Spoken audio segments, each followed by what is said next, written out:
بسم اللہ الرحمن الرحیم۔ ایک گاؤں میں چیتا آتا کمزوروں کی جھونپڑیوں سے ان کے کسی نہ کسی معصوم بچے کو اٹھا کر لے جاتا۔ اس گاؤں کے سارے طاقتور مل کر کمزوروں کی مالی مدد بھی کرتے اور دوسروں میں بھی مدد کا جذبہ پیدا کرنے کا بہانہ بنا بنا کر دور دور تک اپنی مدد کی تشہیر بھی کرتے رہتے۔ عبادت گاہوں میں اجتماعی توبہ کا انتظام بھی کروایا جاتا۔ جب بھی کسی طاقتور سے پوچھا جاتا کہ چیتے کو پکڑنے کی کوشش کیوں نہیں کی جاتی تو وہ کہتا، جناب کوشش تو بہت کرتے ہیں، رات میں گاؤں کے چاروں طرف پہرا بھی بٹھاتے ہیں، مگر شاید یہ ہمارے اعمال کی سزا ہے۔ گناہ بہت بڑھ گئے ہیں، دعا کریں کہ مالک کائنات ہم پر رحم فرمائے۔ کمزوروں کو سکھایا جاتا کہ سب مل کر اپنے اپنے گناہوں سے توبہ کرو اور دعا کرو کہ چیتا مر جائے یا وہ ہماری بستی سے ہی کہیں دور چلا جائے۔ سب دعائیں کرتے رہے مگر کوئی دعا قبول نہ ہوئی۔ چیتے کے منہ کو بچوں کے خون کی صورت ایک آسان شکار کرنے کا چسکا لگ چکا تھا۔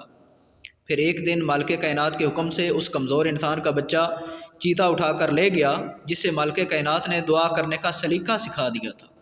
اس انسان نے ہاتھ اٹھائے، آسمان کی طرف روتی ہوئی آنکھوں سے دیکھا اور کہا، اے وہ ذات کہ جس نے سب کچھ تخلیق کیا اور تنہا تخلیق کیا اور جس کا کوئی شریک نہیں، تو نے چیتے کو پیدا کیا ہے، اسے درندہ بنایا ہے، اس کا کوئی قصور نہیں، وہ تو اپنے پیٹ کی آگ بجھانے کے لیے شکار کرے گا، اور جہاں اسے شکار آسانی سے مل جائے وہ اسے شکار کرنے کہیں اور کیوں جائے گا۔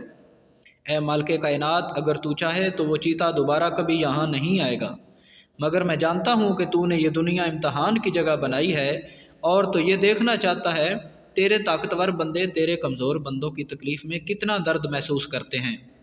اے مالک کائنات، میں تجھ سے چیتے کے مرنے کی دعا نہیں کرتا، کیونکہ اگر تو چاہتا تو ایسے کسی چیتے کو پیدا ہی نہ کرتا۔ میں تو اس سے صرف اتنا مانگتا ہوں کہ تو نے جس کو یہ طاقت اور دولت دے رکھی ہے وہ اس چیتے کو پکڑ کر مار دیں، تو اسی چیتے کے ہاتھوں ویسے ہی ان میں سے کسی کا بچہ بھی شکار کروا دے جیسے تو نے میرا بچہ شکار کروایا۔ اگلی صبح گاؤں میں ہنگامہ بپا تھا کہ گاؤں کے سب سے طاقتور کے گھر کے سین سے چیتا اس کا بچہ اٹھا کر لے گیا ہے۔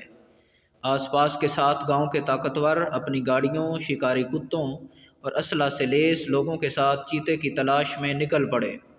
سب کی زبان پر ایک ہی جملہ تھا کہ اب اس چیتے کی ہمت بہت بڑھ گئی ہے، یہ کمزور جھونپڑیوں کو چھوڑ کر اونچی حویلیوں کی دیواریں پھلانگنے لگا ہے۔ درجنوں شکاری کتوں نے کچھ ہی دیر میں چیتا ڈھونڈ نکالا، اسے مار دیا گیا، اس کی لاش کو گاؤں کے بیچوں بیچ لٹکا کر گولیاں برسائی گئی۔ کہتے ہیں کہ اس گاؤں سے دوبارہ پھر کبھی کسی کمزور کا بچہ کسی چیتے کا شکار نہیں بنا۔ اس گاؤں کے داخلی راستے پر اس طاقتور گاؤں والے کے چیتے کا شکار ہونے والے بچے کے نام کی ایک بہت بڑی پتھر کی یادگار بنائی گئی، جس پر لکھا گیا کہ جانباز شہید جس کے خون کی برکت سے رب العالمین نے گاؤں کو نجات دی۔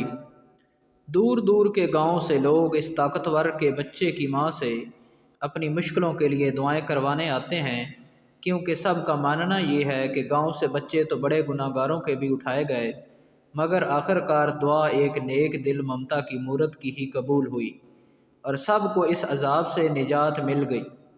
آئیے اس کمزور گنہگار انسان سے دعا کرنے کا سلیقہ سیکھتے ہیں اور دعا کرتے ہیں کہ اللہ تعالی ہمیں بھی اپنے ارد گرد غریب لوگ جو ہیں ان کی مصیبتوں اور تکلیفوں کا احساس کرنے کی توفیق عطا فرمائے، کہیں ایسا نہ ہو کہ ہم بھی ان کی تکلیفوں اور مصیبتوں میں گھر جائیں۔